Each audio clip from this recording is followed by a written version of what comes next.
And joining me live now from Ontario in Canada is Kushal Mehra. He's a popular Indian YouTuber. He's a businessman who has a very unique perspective because he spends half of his time in Canada and the other half here in India. He recently relocated to Canada to spend half his time there. So very important to have his perspective. Kushal, welcome. Good to have you here on 5 Live. My first question to you, Kushal, is what is the mood among the Indian community there in Canada? You know, I realize Indian community is a very broad term when it comes to Canada. There are many different communities that comprise the Indian community there, which is important to note, especially since we're also talking about Khalistanis, who I would refrain from calling Indians. But you get my question. What is the mood down there over this huge diplomatic meltdown? Good evening, Shiv. Thanks for having me. Well, the mood is a mixed bag. I think there is a lot of anxiety in certain sections of the Indian community. It depends on where you go. There's a lot of anger against the current government, where, as far as the relations between India and Canada are concerned, things are going from bad to worse. Yeah. I mean, there's no happy camper other than the Khalistanis, honestly. As of now, as far as the Indian community is concerned, and obviously, I don't consider Khalistanis to be Indian, and Khalistanis also take offense to the fact that they're called Indians. So I would grant them that. But yeah, there's a lot of anxiety right now because a lot of Indians and in Canada, they have business interests in India too.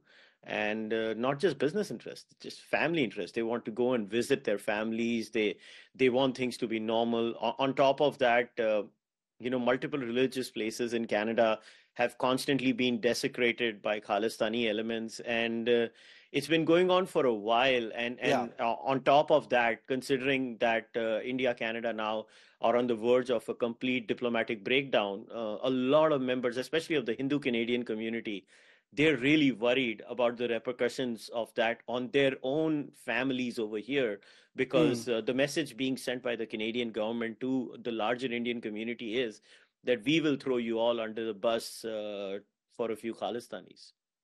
You know, a lot of, the Indian public, which has been watching this story unfold, Kushal, effectively since September last year when those allegations over Niger were first leveled by Trudeau, the public here is wondering why Justin Trudeau needs to pander to this, tiny fraction of the larger, population of people of Indian origin in Canada. And whether Khalistanis like it or not, they are people of Indian origin after all. Why, in your view, does Justin Trudeau need to pander so much to them when they are so small?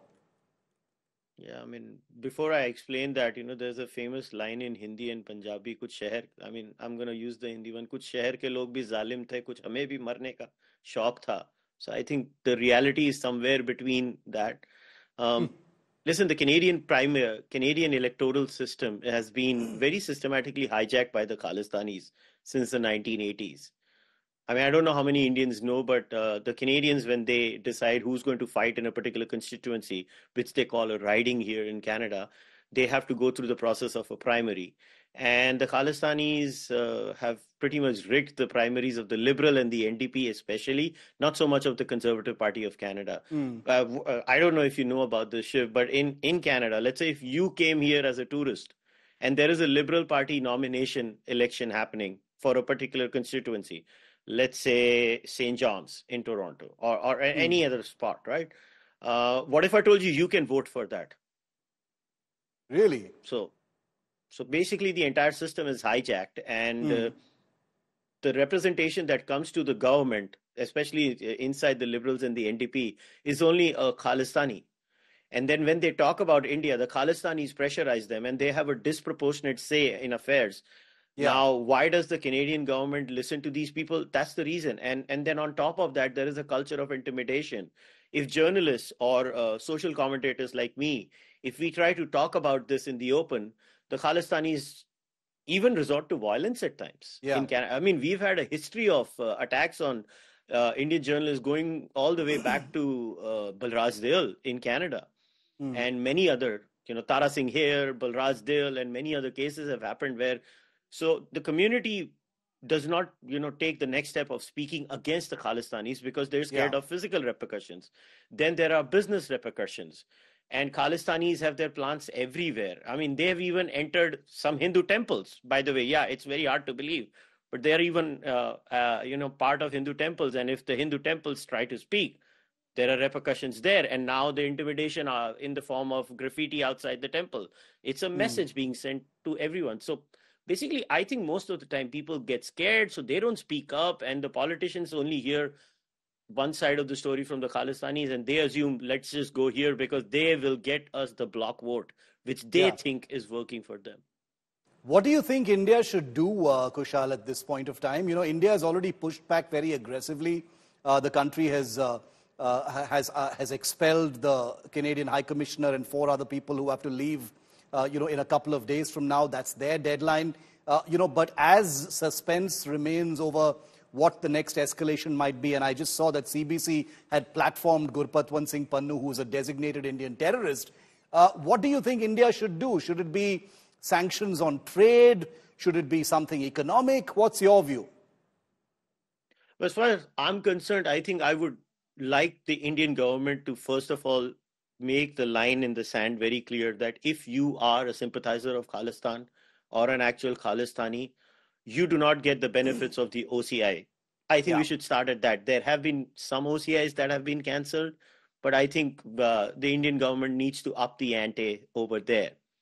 As far as the trade is concerned, I mean, I heard the foreign minister, Melanie Jolie, saying that sanctions are on the table. I don't know who's advising the honorable foreign minister of Canada, because I don't think she's read the trade imbalance report between India and Canada. Let's Yeah. say if Canada was to sanction India and India retaliates, how does this benefit the Canadian economy? We have rising unemployment in Canada. There is increasing resentment about that. And then on top of that, the one trading partner, India is like number 9 as far as trade with Canada is concerned.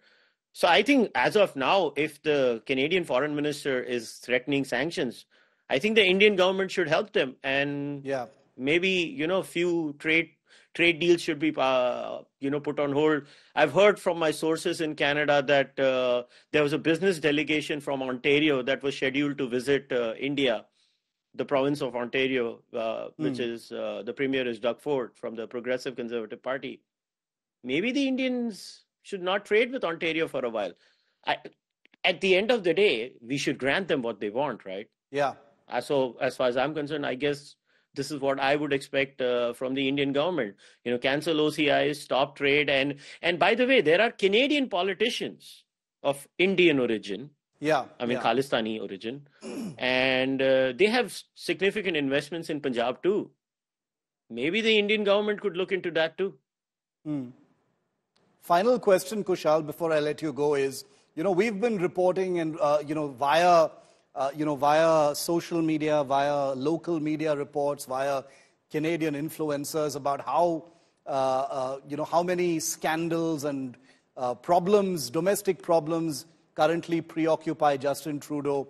And that's one of the reasons perhaps he's needed this kind of an international distraction. Give us your perspective of that, because it has to be different from how we see it from the outside. How unpopular is Trudeau right now domestically? In how much political trouble is he really? So it's actually, I think he is the most unpopular prime minister, or one of the most unpopular prime ministers in Canadian history. Like the last I checked on the polls, his rating was like a -36 or something. I mean, I had a hearty laugh when I looked at it, because nobody is as unpopular as Justin Trudeau. And you don't have to trust me. You just have to drive around Canada, and you just have to mention his name if you go to an average cafe or a restaurant, and the resentment. So just to give you a brief idea of how unpopular he is, if I remember my numbers correctly, Toronto has 24 ridings, and the Liberals pretty much wiped them all out in the last election. Polls right now say the Liberals are down to 1 in Toronto, the entire Toronto region. Wow. That's how unpopular Justin Trudeau is. And yes, the sense in India is right. There are around, I mean, some people say there are around 20 MPs who want Trudeau to be removed. Some reports are saying there are 30 plus MPs who want Trudeau to be removed. On top of that, there is an actual foreign interference probe that is going on right now in Canada, where the Prime Minister's representative is supposed to speak today, if I'm not mistaken. And, this is classic Trudeau, where when the real foreign interference, which is of the Chinese Communist Party and of Pakistan, that needs to be discussed, has to be, on the forefront.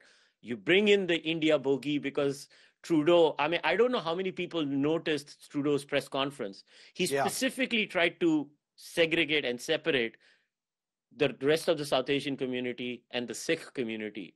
Yes. These are all things that are done deliberately. Trudeau is trying to secure in his head the Sikh vote bank. And in that process, Trudeau is willing to throw the entire Indo-Canadian relationship under the, I don't know, whatever English word we want to use. He's willing to sacrifice the entire Indo-Canadian community, the entire Canadian economy, whatever is needed. And believe me, if I tell you he's unpopular, he's really unpopular. It's incredible to report it. It's something else entirely to hear it from someone as credible as Kushal, who's in Canada right now and offers that perspective while reporting from there. Kushal, it's been a pleasure. Thanks very much. We'll bring you on board through our coverage, because this story is most definitely not over. It's going to be unfolding in the days and the weeks ahead. You'll see much more of Kushal Mehra right here on India Today. For the moment, Kushal, thanks so much for being with me.